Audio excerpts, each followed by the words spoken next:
Hello and welcome back to X-Carbovore. I'm your host, your friend, Kian Anian, and I'm happy that you came back to help me stay accountable. Well, let's see what we have in store for today. See you on the inside.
Today is day 4, and last night wasn't so bad.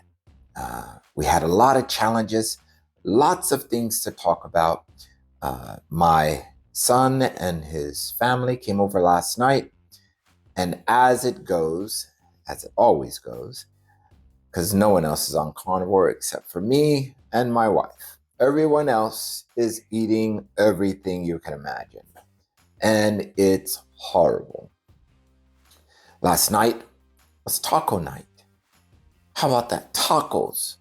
I love tacos, especially soft shell tacos. So I stayed in my room. I had to do it this time. Sometimes you just have to go away from this stuff. It's too early in my process this time, and so I don't trust myself quite yet. And I want to be able to look you in the face and tell you I did it. More than that, the easiest way to show you that I've been good is to show you the numbers. And we're going to get into that in just a moment. First, I'd like to let you know that I want to do this every day. I don't know where this channel is going to go. I think I mentioned that on yesterday. But right now, we're just going to hold it as a little bit of accountability for me. It makes me feel better if I can talk to you. Sometimes I feel like I'm just talking to myself. But if you enjoy this video, if this video inspires you in some way, let me know. Or if you're just checking it out to see if I or when I fall, not going to happen. Stop by, check me out, say something. Let me know you're out there. It's a tough world, but carnivore is always going to be there. Let me tell you, I'm really excited that I started this, this way of eating, this way of living. Some days, yes, it can be challenging, but not because I'm craving. It's because of old habits. And I think a lot of our eating is habitual. It's not because of the cravings when you're on carnivore. I was on keto back in 2018, I'm sorry. And I started with the Atkins diet at that time. But I knew that I was going to leave the US and come back here to Sweden, and I wasn't sure that I could do the Atkins here. So started looking online for other options, other things that I could do, and ran across ketogenic diet. Did my research, converted my eating from just low carb to low carb, high fat, zero carb as much as possible, high fat, and was doing good. I shouldn't say zero carb because that's carnivore. I think I was doing probably 20 carbs or less, which always, and I should say net carbs, And it ended up being less than, normally between 5 and 10 net carbs a day. And I lost quite a bit. I think I was down to 76 kilograms. And it was nice, but I still had the cravings. So the ketogenic diet is fine. Carnivore is a type of ketogenic diet. It's more restrictive, you can say. I don't feel restricted. It's more conservative. I feel conservative. Than the ketogenic diet. Or I shouldn't say the ketogenic diet. Yeah, I guess the keto diet, because that's what we call it, the keto diet, when you're having veggies and low carb veggies, and meats that you can have. But with that, they had too many desserts with your xylitol or your monk fruit sweeteners that really didn't raise your insulin level. And I never really had an insulin response from it, but it caused me to crave sugar, which, if you're a drug addict, a little bit of drugs don't do. I'm a sugar addict. And a little bit of sugar or something close to it sent me into the big sugar bag. I'd come up swimming with sugar all around my head, and I wouldn't get back for a couple of months. I mean, it was horrible. My wife is the type who can cheat a little and still continue on her journey. I can't do that. That's not me. If I let the crack of the door open just a little, everything comes in. Everything comes in. And the sad thing is, I'm sorry I have to share this because it makes me look really weak and really bad. And I don't like it, but the truth will set you free. Let's hope that's real for this time. When I cheated and I just gorged, literally gorged. First, it'll be just a little something, and I'd walk out of the kitchen and I'd go downstairs and I'd be like, that was really nice. And maybe I can get a little more. I'd go back up and get more until it ran out. And then I'd see what's next. And then there was ice cream in the freezer. I'd grab some ice cream. And then when I couldn't find any more sugar, I'd go to my daughter's room because she's always got a candy bar somewhere. And then it was candy bars. And then I'd politely let my wife know that I was off today. And so I'd eat dinner with the family. And my daughter had come home from work. She works at this really nice coffee shop. So she'd bring all the sweet treats home and the nicely made sandwiches. So excuse me there. She'd bring home the nicely made sandwiches and all the sweet treats. And that's all it took. I'd be a balloon that first night going to bed because in my mind, it's just for today. But I'd wake up in the morning and I'd do the same thing again. And it would go on. One day would turn into a week. 1 week would turn into a month. And maybe after 6 weeks, I'm starting to tell myself, what are you doing? And why are you doing it? Because none of these foods satisfies me. As a matter of fact, what I found was all the things that I had cured myself from were coming back. The pain in my stomach would come back. The pain in my joints would come back. I'd lose my sense of smelling in the first 2 days or so. It was all gone again. I'd have phlegm that comes in my chest, probably because of something I'm allergic to. I have a lot of food allergies, by the way. Never stopped me. I'd get inflamed. I'd get full of mucus. I'd get itchy and scratchy and whatever. All for the sugar. I do it. So, X-Carbovore. Am I there yet? No, I'm not an X-Carbovore. I am truly a carbaholic. I know that. But I'd like to be an X-Carbovore. And I look at this period of time between now and the beginning of the new year, a time for me to truly try to clean up my act. Um, like I said, I'm not focused on the weight.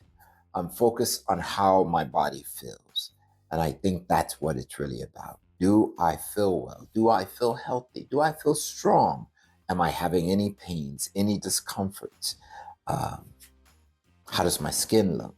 Not that I'm like that or anything, but it's nice to be 62 and look immaculate.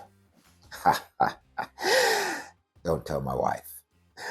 Anyway, let's get into some results. What it looked like for me this morning, and all my blood tests, my blood pressure, as well as my GKI. So now is a good time to look at my glucose ketone index. Yesterday, my GKI was 10.8.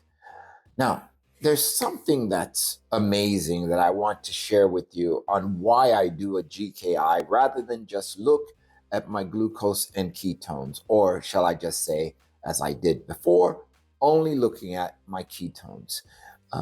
When you start going into ketosis, one of the things that people will impress upon you is to watch your ketones. Now, you can do that with the pee strip or dip strip, whatever you want to call it, whether you're going to pee on it or dip it, up to you. You can do that with the breath analyzer, which, yeah, you have stale ketone breath. And you can read a number. But the most accurate way is your blood test. And so before I had Keto Mojo, which is a machine that I would use. I might have it here somewhere. Here's my case. And here is Keto Mojo. And Keto Mojo is really good. This one happens to be a GKI reader for the Keto Mojo. And that requires, though, sticking your finger. Now, I have a finger here that normally have no sensation since I cut it at some point back when I was younger. By the way, as a side note, before starting carnivore, I had no sensation in either hand, from the tips of my fingers maybe until the third phalange on both hands. Since carnivore, I have my feelings back, which is great. I'm believing most of these problems have come from inflammation around nerves or different things within the body. I talked to the doctor about it. The doctor says, I don't know what to do. Amazing, isn't it? Well, I didn't know either, but all of these things just started taking care of themselves once I started taking care of what I put in my mouth. So it's just amazing when that happens like that. So what I was saying, this GKI indicator is much better than me just looking at ketones. When I look at ketones, I would have been discouraged today. Yesterday, my ketones, after starting on my third day, was 0.5, which to be in ketosis, you need to be at a minimum at least 0.5, okay? Up to 1.5-ish, okay? Something like that is you're ketogenic. Your body's using ketones, and that's great. When I'm in carnivore for a long period of time, I don't know, more than 30 days, I guess, my ketone level could be 4.8. And for no specific reason, it can go down. Why? Because my body's using these ketones, and they're using ketones as the first source of energy. Instead of glucose or carbs, which where we get our glucose mostly, my body's using the ketones instead. My brain is using the ketones instead. I sleep well now, which is not always a good thing because I try to get up early, and it's good sleep. I'm talking good, nice, deep sleep. Nonetheless, I saw my ketones yesterday at 0 0.5. I did a great meal. I ate wonderfully. No cheating. I told you earlier. Children were over. No problem. Wake up this morning, I'm 0.6. That's not cool. And I'm frustrated inside. I'm going, no. The difference between just looking at ketones and looking at GKI, which is your glucose ketone index, it tells me more details about how my body is reacting to eating a carnivore lifestyle. So now I concern myself more with the GKI ketosis number rather than just the ketones. So it takes and calculates my sugar or my glucose versus how many ketone bodies are floating around in my blood. When I saw my GKI, I was so excited. Yesterday, my GKI was 10.8. Today, let's look at that. My GKI today is 8.6. That's fantastic. Now, it's not great. I need to be 3 or below. That's my personal goal. But this is day 4. I'm not so stressed about that. I know it's going to come. But I see a bigger shift in my numbers rather than 0.5 to 0.6, blah, blah, blah. It could be the same thing. I see from 10.8 to 8.6. 10.8, 11 is the highest reading. And you're not in ketosis.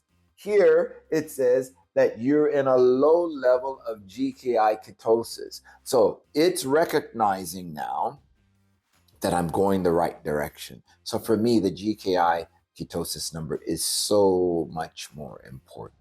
Okay. Now, unlike my wife is really sensitive when she goes carnivore. Her numbers are much better than my numbers. I don't know why.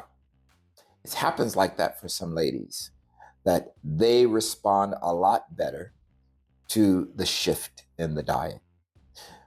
For example, her sugar can stay in the 4 point something range. It's rare that I'm going to be 4.9 or 4.8. Just not going to happen for me. So when I'm around 4.5 in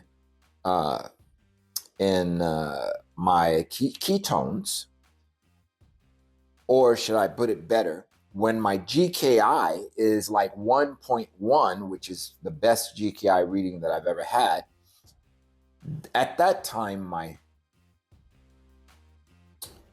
glucose was 4.8 or 4.9. I don't think it was 4.6. Could have been 4.6. But my ketones was 4.5. And so that gets me at about that one level, which it's great, but for some reason, because my body's running on this fuel of ketones, my ketones won't stay at the 4 level. It's amazing how the body creates its own sugar. Now, you're saying, what do you mean?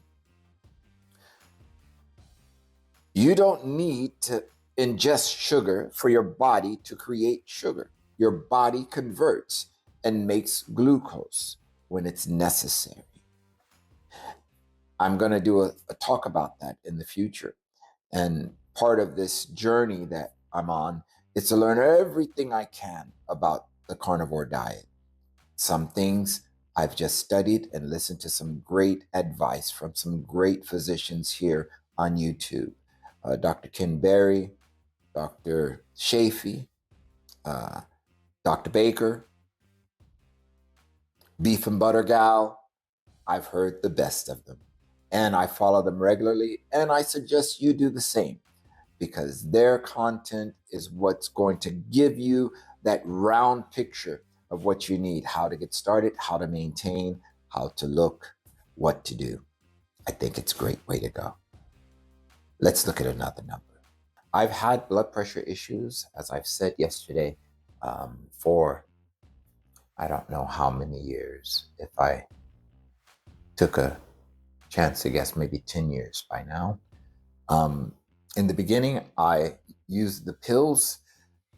I was put on medication early, I don't know, 2015, maybe 2014. And until 2018, probably 2017, I stopped taking them just because I didn't want to take them anymore. When I was back in the States in 2018, I had a terrible spell out exercising. And at this time, I was only taking maybe a 5-mile walk or something. And I didn't feel exhausted. I felt my head was about to explode, and I felt like I couldn't take another step. And I was one long block away from home. When I got home, my blood pressure systolic was more than 200 plus. Diastolic was in the 100 range somewhere. And I started taking the blood pressure medication again, only to stop in 2019 after I moved to Italy. And I did well. I mean, I didn't feel like I was ill. I didn't feel bad. But they call high blood pressure, the silent killer for a reason. And I think sometimes we get used to having the high blood pressure, and that's nothing I want. I don't want to sit here and have, some stroke or some sort of sudden cardiac event that would take me away from here. But at the same time, I don't want to be on medication. And when I came back here to Sweden in December last year, 2023, my physician put me on medication again for my annual blood pressure checkup. And I was determined to get off of those pills. They sent me home with a monitor for me to monitor myself for a week and test it against my own blood pressure machine. And the numbers were pretty okay. But that was while I was on medication. I think maybe a month later. And I say okay, it was still in the 140 range, systolic. Sometimes, maybe in that week period, I was taking it 3 times a day, I may have been down to the 120 something once or twice during that entire week for my systolic, and maybe a 78 or something for my diastolic, which was fine. But that was after being on the medication for almost 3 months. And it was only happening once or twice a week. The majority of my readings was 135 over 85, or every now and then it'll hit in the 140 range or something like that. Well, long story short, as I told you yesterday, I've been off the medication now, I think, for about 6-7 months. And it's only 11 months so far. We're in November. So I've been monitoring myself, but I've been on and off of carnivore. When I'm on carnivore, my numbers are looking great, but they're not perfect yet. And yesterday, I think my blood pressure was 140 over 80 something. And today, it was a little higher. And when I say a little higher, I mean 146 over 91. So this would be hypertensive, of course. And I'm aware of it. I'm keeping an eye on it. And of course, I'm believing that I'm going to be fine. I take this journey and I'm opening myself up like a book and letting you see what I'm doing. I'm not recommending this for anyone else. As a matter of fact, don't take anything I'm saying as medical advice. make that disclaimer out front. I don't suggest for you to do this. I suggest for you to follow your doctor's orders. That is the number one thing. Repeat after me. I will follow my doctor's orders. But as for me, I'm going to walk this way because I'm believing what I'm doing, and I know that it's worked for me in the past. And I believe when I go for my next annual, I won't tell them I haven't taken the medication. I'm just going to put my arm out there with confidence, and I'm going to have a great blood pressure. I know this will be the case. So these are my numbers for my blood pressure.